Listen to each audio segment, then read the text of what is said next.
पिछड़ों का अपमान नहीं सहेगा हिंदुस्तान।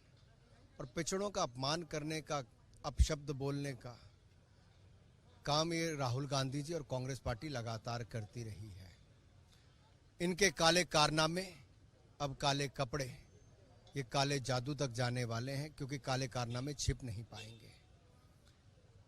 सवाल ये खड़ा होता है कि आखिरकार क्या कांग्रेस ने कोर्ट को भी मानना बंद कर दिया है? अहंकार इतना ज्यादा राहुल गांधी जी का है कि वो पिछड़े समाज से माफी तो नहीं मांगी, कोर्ट में भी माफी नहीं मांगी, कोर्ट का जब आदेश आ गया तो उसको भी मानने के लिए तैयार नहीं है। ये आदेश कोर्ट का है, स्पीकर को तो केवल उस पर पुष्टि करनी है। जिस समय आदेश आया उसी समय से उनकी मेंबरशिप चले गई, सदस्यता चले गई। अब ये नौटंकी किसके लिए है?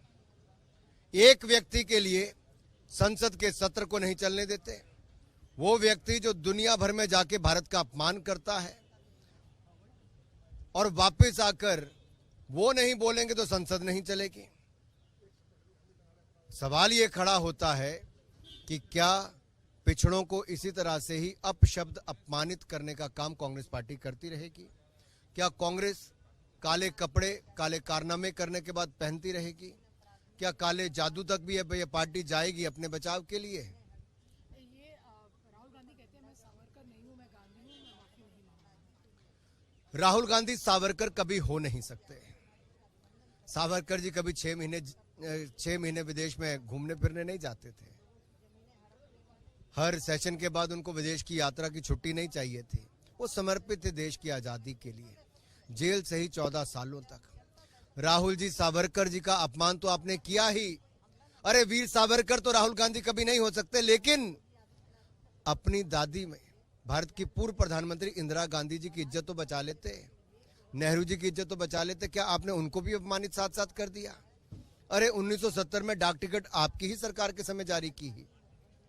1983 में इंदिरा गांधी जी ही प्रधानमंत्री थी जब फिल्म डिवीजन ने सावरकर जी की जयंती पर एक फिल्म 40 मिनट से ज्यादा की रिलीज की थी। इंदिरा गांधी जी ने पत्र लिखकर सावरकर जी के योगदान के बारे में कहा था। राहुल गांधी जी, आप देश में तो किसी को नहीं मानते, कम से कम अपने ही परिवार के, अपनी दादी और उनके पिता यानी कि पंडित नेहरू और इंदिरा गांधी जी को तो कम से कम इज्जत रख लेते। आखिरी सवाल है, प्रियंका गांधी वाड्रा कहती कि प्रधानमंत्री और बीजेपी को उनको परिवारवाद के ऊपर लेक्चर नहीं दीजिए, प्रभु राम भी परिवारवाद।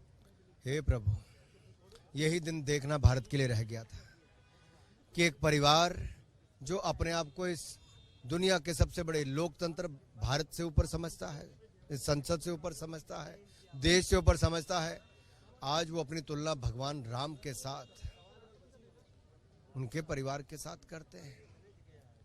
इससे बड़ा दुर्भाग्य देश के लिए क्या होगा? और इससे ज्यादा अहंकार, जो अहंकार है भाई बहन में, ये इससे ज्यादा क्या होगा? ये तो देश देख रहा है। जिन्होंने देश को नहीं छोड़ा, बाकियों को नहीं छोड़ा, अब भगवान राम को भी नहीं छोड़ा।